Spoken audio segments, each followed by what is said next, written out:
मित्रों, प्रेम वही है जो हृदय की गहराई से किया जाता है और जिसमें हम की भावना हो, मैं की नहीं। जय श्री कृष्ण मित्रों, फिर एक बार बहुत बहुत हार्दिक स्वागत है आप सभी का। हम बात करेंगे एम नाम वाले लोगों के मई और जून महीने के प्रेम संबंध और वैवाहिक संबंध के राशिफल की, और अंत में उपाय की चर्चा भी करेंगे। इसलिए वीडियो को पूरा अंत तक देखें व सुने, तभी आप एम नाम वाले लोगों के मई और जून महीने के प्रेम संबंध और वैवाहिक संबंध के राशिफल की पूरी जानकारी प्राप्त कर पाएंगे।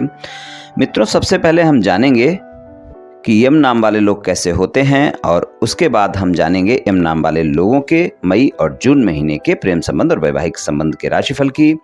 तो चलिए मित्रों, शुरू करते हैं। पहले संक्षेप में जानते हैं कि यम नाम वाले लोग कैसे होते हैं। ये लोग बहुत ज्यादा बुद्धिमान होते हैं और निरंतर कुछ न कुछ सीखने की चाहत इनमें रहती है। अगर कहीं से भी कुछ भी नया सीखने को मिले तो ये उसको सीखते रहते हैं। बड़ों के प्रति हो या छोटों के प्रति हो, ये सम्मान रखते हैं, यानी सामने वाले व्यक्ति को पूरा सम्मान देते हैं। लेकिन कई बार ये छोटी छोटी बातों पर क्रोध कर लेते हैं। जिन बातों में इनको क्रोध नहीं करना चाहिए उन बातों पर भी क्रोध कर लेते हैं, यानी कहें तो इनका स्वभाव क्रोधी हो जाता है। इन्हें अपने मित्रों और संबंधियों पर बहुत विश्वास होता है। दूसरों की सहायता करके खुश होते हैं। सज्जन विशाल हृदय वाले यानी उदारवादी लोग होते हैं। अपने विचारों के हठी होते हैं। जब वे क्रोधित होते हैं तो अड़ियल स्वभाव के हो जाते हैं, फिर झुकते नहीं हैं, परंतु जल्दी ही इनका क्रोध शांत भी हो जाता है। इनको ऊपरी दिखावा ज्यादा पसंद नहीं होता है और ये अत्यंत पराक्रमी होते हैं तथा कुछ इनमें अहंकार भी देखा जाता है। अपने माता पिता को खुश रखने वाले होते हैं। अपने परिवार के प्रति समर्पित होते हैं। दिल से जीने वाले लोग होते हैं। बड़े ही भावुक लोग होते हैं। छोटी छोटी बातों से खुश हो जाते हैं और बहुत जल्दी छोटी छोटी बातों से दुखी भी हो जाते हैं। मजाक की बातें भी कई बार इनको बहुत ही बुरी लग जाती हैं, लेकिन अगर इनके अपने घर में कोई ऐसी बातें करे तो सहन भी कर जाएंगे। लेकिन अगर कोई बाहरी व्यक्ति इनसे मजाक में भी कुछ बुरा बोल दे तो इनको बहुत ही बुरा लग जाता है। फिर ये उन बातों को कभी भी भूलते नहीं हैं और ना ही उस व्यक्ति को कभी ये माफ कर पाते हैं। वक्त आने पर ये उससे बदला लेने के भी प्रयास करते रहते हैं। आसानी से माफ नहीं करते हैं। अच्छों के लिए बहुत अच्छे होते हैं और बुरे लोगों को माफ नहीं करने वाले लोग होते हैं। इनके मित्र कम होते हैं। जो होते हैं वो प्यारे मित्र होते हैं। उनसे पूरी मित्रता ये निभाते हैं। ये लोग, इनके विचारों में न्यायप्रियता होती है। दाम्पत्य जीवन को लेकर काफी गंभीर होते हैं और अपनी संतान से बहुत प्रेम करते हैं। अपने साथी के प्रति भी बहुत उदार होते हैं। माता पिता और भाई बहन के साथ इनके संबंध अच्छे होते हैं और उनकी हर जरूरतों को पूरा करने के लिए लगातार मेहनत करते रहते हैं। इनकी महत्वाकांक्षाएं काफी बड़ी होती हैं और इनके अंदर क्रोध और छोटी छोटी बात पर दुखी होकर काफी आक्रामक भी ये लोग हो जाते हैं। स्वभाव में काफी जिद्दीपन होता है और कभी कभी इनको लगता है कि जो ये कर रहे हैं या बोल रहे हैं वही सही है और उसके लिए अंत तक उस पर अड़ जाते हैं। बहुत ज्यादा प्यारे और भरोसेमंद माने जाते हैं। हमेशा चलने वाला प्रेम चाहते हैं। उनके जीवन में रोमांस आवश्यक होता है। वे चाहते हैं कि उनका साथी उनके लिए हमेशा अपना सर्वोत्तम दे। जल्दबाजी से बचते हैं। जीवन में धीरे धीरे होने वाले बदलाव के पक्ष में होते हैं। भरोसेमंद तो होते ही हैं। हमेशा अपनी सामाजिक स्थिति के बारे में भी जागरूक रहते हैं। आमतौर पर अपने प्रेम को सार्वजनिक तौर पर प्रदर्शित नहीं करते हैं, क्योंकि ये अपनी शान के खिलाफ समझते हैं। भावुक और प्रेमपूर्ण प्रकृति के होते हैं। अपने जीवन साथी के लिए अपने दिल में कभी न खत्म होने वाला प्रेम रखते हैं। कभी भी किसी को अपने परिवार के किसी सदस्य का अनादर करने की अनुमति नहीं देते हैं। खराब प्रतिष्ठा बर्दाश्त नहीं कर सकते और अगर उनका कोई विश्वास तोड़ता है तो हो सकता है कि वो हमेशा के लिए उन्हें खो दे। प्रेम के मामले में बहुत जुनूनी लोग होते हैं। काफी रोमांचक तो होते हैं। प्रेम के मामले में अपना दबदबा बनाकर रखना चाहते हैं। ये लोग अपने साथी को उसके पसंद का हर काम करने की आज़ादी तो देते हैं। जीवन साथी के लिए ये लोग बहुत सुरक्षात्मक लोग होते हैं। प्रेम के मामले में ये लोग काफ़ी भरोसेमंद माने जाते हैं। ये लोग साथी के लिए पूरी तरह समर्पित होते हैं और अगर कोई इनके विश्वास को तोड़ता है तो फिर ये उससे अपने रिश्ते खत्म कर लेते हैं। प्रेम के मामले में जल्दी प्रेम में पड़ सकते हैं, लेकिन ये सच्चे प्रेम में विश्वास रखते हैं। चाहे प्रेमी प्रेमिका हो या जीवन साथी हो, धोखा देने वाले ज्यादातर ये लोग नहीं होते हैं, लेकिन थोड़ा शक्की किस्म के हो सकते हैं। अपने साथी पर शक कर सकते हैं, लड़ झगड़ सकते हैं, फिर भी प्रेम सच्चा करते हैं। इसलिए अपने साथी के बगैर नहीं रह पाते। अपने जीवन साथी का साथ निभाने वाले होते हैं। बहुत ज्यादा सोचने वाले होते हैं। और इनकी इच्छाएं भी बहुत ज़्यादा होती हैं। तो कुछ इस तरह के होते हैं यम नाम वाले। चलिए मित्रों, अब जान लेते हैं कि यम नाम वाले लोगों को मई और जून के महीने में प्रेम संबंध और वैवाहिक संबंध में क्या परिणाम मिलने वाले हैं। तो सबसे पहले यम नाम वाले लोगों के प्रेम संबंधों की बात करेंगे। प्रेम संबंधों की बात करें तो यम नाम वाले लोगों के लिए प्रेम संबंधों में परिणाम तो अच्छे ही मिलने वाले हैं। आप अपने प्रेमी प्रेमिका के साथ कहीं घूमने फिरने का प्लान भी कर सकते हैं, मुलाकातें हो सकती हैं, प्रेम संबंधों में परिणाम अच्छे मिलेंगे।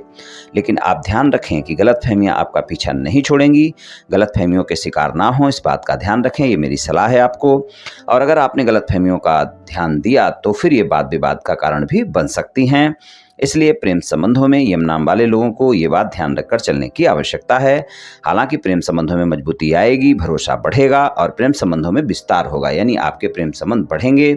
और अगर नए प्रेम संबंध है तो आप देखेंगे वहां पर ज़्यादा अच्छे परिणाम मई और जून के महीने में आपको मिलने वाले हैं। वहां पर संबंध ज़्यादा मजबूत रहने वाले हैं।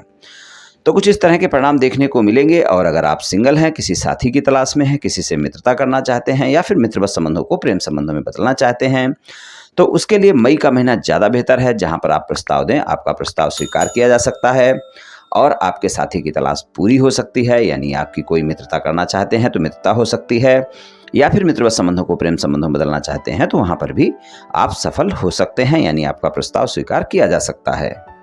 अगर आपकी कोई नो कॉन्टेक्ट सिचुएशन चल रही है प्रेम संबंधों में, यानी आपके साथी के साथ आपके प्रेम संबंध पहले थे लेकिन आजकल आपकी बातचीत नहीं हो पा रही है, कुछ दिनों से आपकी बातचीत बिल्कुल नहीं हो रही है और आप चाहते हैं कि आपका साथी दोबारा आपके साथ संबंधों में आए और आप उससे दोबारा प्रेम संबंधों में आना चाहते हैं, तो आप अपनी नो कॉन्टेक्ट सिचुएशन को समाप्त करने के लिए मई के महीने में प्रयास करें। आपको सफलता मिल सकती है। हालांकि दोनों महीने अच्छे हैं पर मई का महीना ज़्यादा बेहतर परिणाम दिखा रहा है। लेकिन जिन बातों को लेकर भी वाद विवाद हुए हैं वो आपको सुलझाने होंगे, गलतफहमियां स्पष्टता से दूर करनी होंगी। और अगर आपने अपने साथी के साथ कोई बातें छुपा रखी हैं तो वो भी आपको शेयर करनी होंगी। इस बात का आप ध्यान रखकर चलें।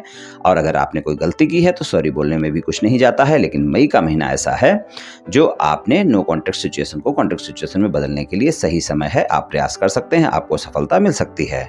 तीसरे व्यक्ति की एंट्री ना दें, इस बात का ध्यान रखें, वरना वाद विवाद सुलझेंगे नहीं और बढ़ जाएंगे। अगर आपके प्रेम संबंध पहले से हैं, आप अपने प्रेम संबंधों को विवाह संबंधों में बदलना चाहते हैं, तो वहां पर भी मई का महीना बहुत बेहतर परिणाम दिखाएगा। मई के महीने में आप प्रयास करें, आपको सफलता मिल सकती है।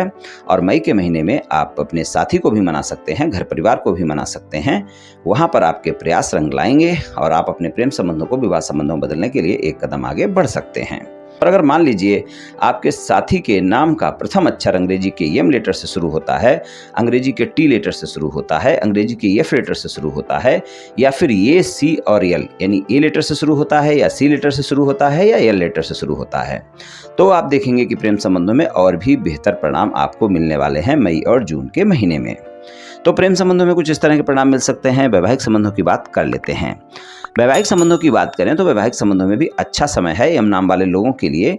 लेकिन आप ध्यान रखें कि अगर आप विवाह संबंधों में ईमानदार नहीं हैं तो यहाँ पर आपको वाद विवाद देखने को मिल सकते हैं। वैवाहिक संबंधों में ईमानदारी बहुत आवश्यक है। वैवाहिक संबंधों में अगर आप ईमानदार हैं तो आपके संबंध भी अच्छे रहेंगे, क्योंकि ये दोनों महीने ऐसे होंगे जब आपका साथी बहुत ही ईमानदारी की बात करेगा, यानी चाहेगा कि आप उसके साथ संबंधों में ईमानदार रहें और इसके लिए वो आपसे बात भी करेगा। और अगर आपके विवाह से अलग कोई संबंध हैं तो इन दोनों महीनों में बिल्कुल आपके साथी को पता चल सकते हैं और वहाँ वाद विवाद बढ़ सकता है। इस बात का भी आप ध्यान रखकर चलें। और अगर कोई मतभेद हैं उनको समाप्त करना चाहते हैं, मई का महीना बेहतर है, आप प्रयास करें, आपको सफलता मिल सकती है। जीवन साथी के साथ कोई न कोई आपकी यात्रा बनती है, आप उस यात्रा पर जाते हैं तो आप देखेंगे कि संबंधों में और भी मधुरता आएगी और छोटे मोटे वाद विवाद तो आपके खुद ब खुद समाप्त हो जाएंगे। तो वैवाहिक संबंधों के लिए भी अच्छा समय है। मई का महीना ज़्यादा बेहतर है, जून के महीने में सामान्य परिणाम देखने को मिलेंगे। आपसी वाद विवाद भी आप इन महीनों में समाप्त कर सकते हैं। ससुराल पक्ष के लोगों के साथ संबंधों में मधुरता बनाकर रखें। वहाँ अगर कोई वाद विवाद है तो वो बड़ा हो सकता है, इस बात का ध्यान रखें। और ससुराल पक्ष के लोगों के साथ कोई भी वाद विवाद ना हो, इस बात का ध्यान रखें। बाड़ी को संयमित रखना बहुत ही आवश्यक है। इस बात का आपको ध्यान रखकर चलने की आवश्यकता है वैवाहिक संबंधों में और ससुराल पक्ष के लोगों के साथ। अगर आप विवाहित हैं, किसी रिश्ते की तलाश में हैं, किसी से आप चाहते हैं कि आपके जीवन में कोई ना कोई ऐसा रिश्ता आए जहां से आपको मनपसंद साथी की तलाश पूरी हो सके, तो आप प्रयास कर सकते हैं। तो ये 2 महीने ऐसे हैं जब आपके जीवन में कोई ना कोई ऐसा रिश्ता आ सकता है जहां पर आपको मनपसंद साथी की तलाश पूरी हो सकती है और आपके जीवन में कोई ना कोई साथी आ सकता है, यानी आपके शादी की बात पक्की हो सकती है या शादी हो सकती है। मान लीजिए अगर आपकी शादी की बात कहीं चल रही है, छोटी मोटी बातों को लेकर बातचीत अटकी हुई है, तो वहाँ पर भी मई का महीना बेहतर है। आप प्रयास करें, आपकी बातचीत बन सकती है, शादी की बात पक्की हो सकती है, शादी भी हो सकती है। और आप देखेंगे कुछ यम नाम वाले लोगों की मई और जून के महीने में शादी होगी भी। तो वैवाहिक संबंधों में कुछ इस तरह के परिणाम मिल सकते हैं। आपको मेरी सलाह है, क्योंकि थोड़ी सी गलतफहमियां वैवाहिक संबंध और प्रेम संबंधों में रहने वाली हैं मई और जून के महीने में, तो वहां पर आप छोटी छोटी बातों को बड़ा करने से बचें।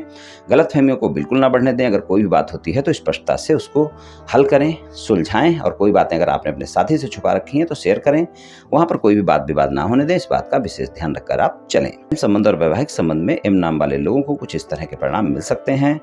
उपाय की बात करें तो सबसे अच्छा उपाय आपके लिए यही है कि आप सूर्य भगवान को रोजाना तांबे के लोटे से जल अर्पित करें। सुबह नहा धोकर अर्पित करें और उसमें थोड़ा सा लाल फूल डालें, थोड़ी गुड़ डालें और सूर्य भगवान को अर्पित कर दें। रोजाना करें, बहुत बेहतर है। रोजाना नहीं कर सकते हैं तो कम से कम रविवार को अवश्य करें। और रविवार के दिन ही श्री आदित्य हृदय स्तोत्र का पाठ करें। आपको काफ़ी लाभ देखने को मिलेगा। और अगर कुछ नहीं कर सकते हैं तो कम से कम रविवार वाले दिन गाय को गुड़ और रोटी खिलाएं। आप देखेंगे काफ़ी लाभ प्राप्त होगा आपको। तो मित्रों, आज मैंने आपसे यम नाम वाले लोगों के मई और जून महीने के प्रेम संबंध और वैवाहिक संबंध के राशिफल के बारे में कुछ चर्चा की। ये राशिफल सामान्य राशिफल है। सभी जातकों पर पूर्ण रूप से प्रभावी होगा ऐसा संभव नहीं है, क्योंकि आपकी जन्म कुंडली पर भी बहुत कुछ निर्भर करता है। आप सभी स्वस्थ रहें, आयुष्मान रहें, धनवान रहें, ऐसी मेरी श्री कृष्ण भगवान से प्रार्थना है। जय श्री कृष्ण।